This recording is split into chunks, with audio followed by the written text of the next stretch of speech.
Hi hello नमस्कार, मी अश्विनी स्वागत करते तुमचं आपल्या छान अशा व्हिडिओ ब्लॉगमध्ये. तर आज कृष्णाला न्यायचं होतं हॉस्पिटलमध्ये. तर काय कारण आहे हे तुम्हाला पुढे पाहायलाच मिळेल. तर आता सगळी आधी घरातली कामं करून घेतली, कारण की कामं केल्याशिवाय बाहेर जाणं होत नाही. तर म्हटलं आधी घरातली कामं करून घ्यावीत. तर आता धुणं धुवायला मोटर चालू केली ती ना, तर तेच पाणी या मकासाठी सोडलं होतं. इथे ना सगळी मका लावलेली आहे. तर दोन्ही कामं माझी करून झाली. तर तुम्ही म्हणताल की तू दरच वेळेस माहेरी येते का? तर मला हे जे व्हिडिओ आहेत ना ते मैत्रिणींनी व्हॉट्सअपला पाठवलेले आहेत. जसं की तुम्हाला मी म्हटलंच होते एका व्हिडिओमध्ये की गुरुपौर्णिमा झाल्यानंतर 15 दिवस या देवीची यात्रा असते. तर बऱ्याच जणांना माहीत असेल, भरपूर लांबून लांबून लोक इकडं दर्शनासाठी येतातच. रविवार, मंगळवार, शुक्रवार या दिवशी ना गावातलीच नाही तर बाहेरची पण लोक इथं येऊन यात्रा करतात. पुरणपोळीचा देवीला नैवेद्य दाखवतात, सुवासनी जेवायला घालतात आणि त्याचबरोबर आहे ना कोंबडा, बकरं जे काही कार्यक्रम असतील ना ते इकडं केले जातात. आता त्यानंतर आहे ना तिने मला एवढं व्हिडिओ शूटिंग पाठवलं होतं. आम्ही कृष्णाला मध्ये नेल्यावर तिथं जास्त काही शूट केलं नाही. ते बरोबर नाही वाटत. का नेलं तर कृष्णाचं आहे ना माती खायचं प्रमाण भरपूर होतं. तो मातीसोबत आहे ना खडे पण खात होता आणि त्याला किती मारलं किंवा किती काही म्हणलं ना तरी ते सुटत नव्हतं. त्याच्यामुळे त्याला हॉस्पिटलमध्ये नेलं. तर त्याला इंजेक्शन न देता आहे ना मग जे औषधं आहेत ना कॅल्शियमची वगैरे तेच घेतले. तिथून घरी आलो आणि त्यानंतर स्वयंपाकाला सुरुवात केली. कारण की याच्या आधी म्हणजे ज्यावेळेस घरी आलतो ना त्यावेळेस घरी पाहुणे पण आलते. त्यांचं चहा पाणी वगैरे झालं आणि घरातली मग संध्याकाळची जी कामं आहेत झाडून वगैरे ते सगळं करून घेतलं आणि त्यानंतर स्वयंपाकाला लागले. तर आज करायचं होतं नॉनव्हेज.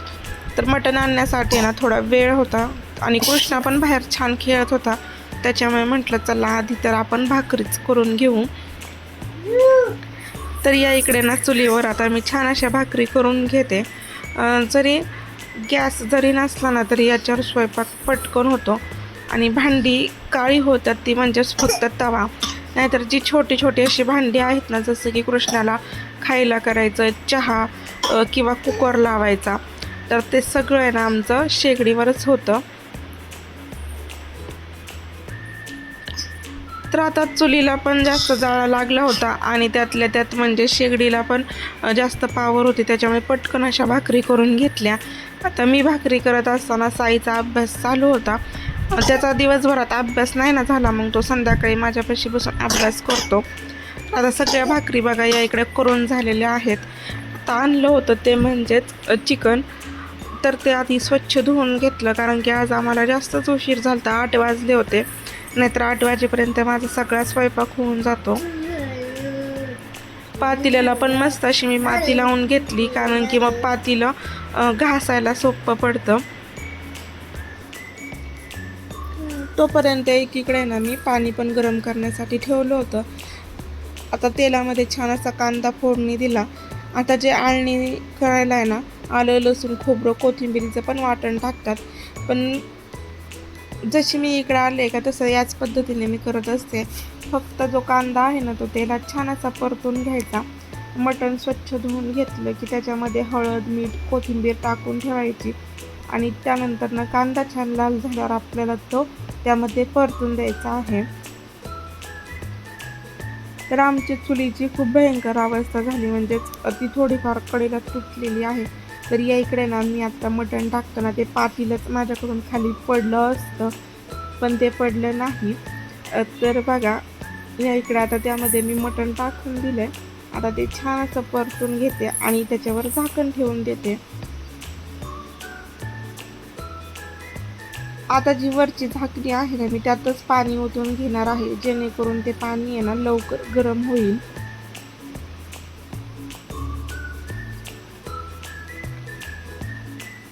एक 5 ते 10 मिनटं झाले ना की आपल्याला परत ते पाणी त्यामध्ये ओतून द्यायचे. तोपर्यंत फक्त आपल्याला ते म्हणजे मटण किंवा चिकन जे आहे ना ते तेवढ्या तेलात आणि मिठातच शिजून घ्यायचं. तुम्ही पाहू शकता त्याला किती छान असं तेल सुटलेलं आहे.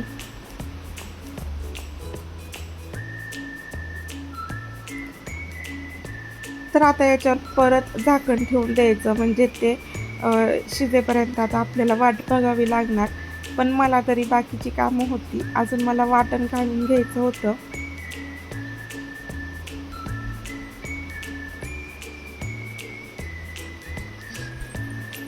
तर आता मटण शिजेपर्यंत आहे ना वाटण काढून घेतलं. वाटण ह्यावेळेस थोडंच काढलं होतं, कांदा, डाळ आणि खोबरं, कोथिंबीर एवढंच. त्यामध्ये नाहीतर बाजरी पण टाकली जाते, तसेच पांढरे तीळ पण टाकतात. तर आता मटण एका बाजूला शिजत होतं तोपर्यंत आहे ना शेगडीवर मी मस्त असं वाटण तळून घेतलं, बारीक पण करून घेतलं आणि त्यानंतर दुसऱ्या दिवशीची तयारी केली. कारण की साईला शाळेत लवकर जायचं असतं आणि सकाळी लवकर उठणे एवढं होत नाही, त्याच्यामुळे मी कोबी चिरून ठेवला होता. या इकडे आपलं मटण शिजत आलं होतं, तर त्याच्यासाठी मसाले वगैरे सगळे काढून घेतले. पण कृष्णाला इतकी भूक लागली होती की 8:45 वाजले होते, त्याच्यामुळे तो भरपूर असा रडत होता. तर इथून पुढचं म्हणजे भाजी वगैरे फोडणीला द्यायचं काम सासूबाईंनी केलं. तर अशा पद्धतीने बघा छान असं आपलं भाकरी, चुलीवरचा मटण भाकरीचा बेत होता. तुम्हाला जर व्हिडिओ आवडला असेल तर आपला चॅनल लाईक, शेअर आणि सबस्क्राईब करा. व्हिडिओ पाहिल्याबद्दल धन्यवाद.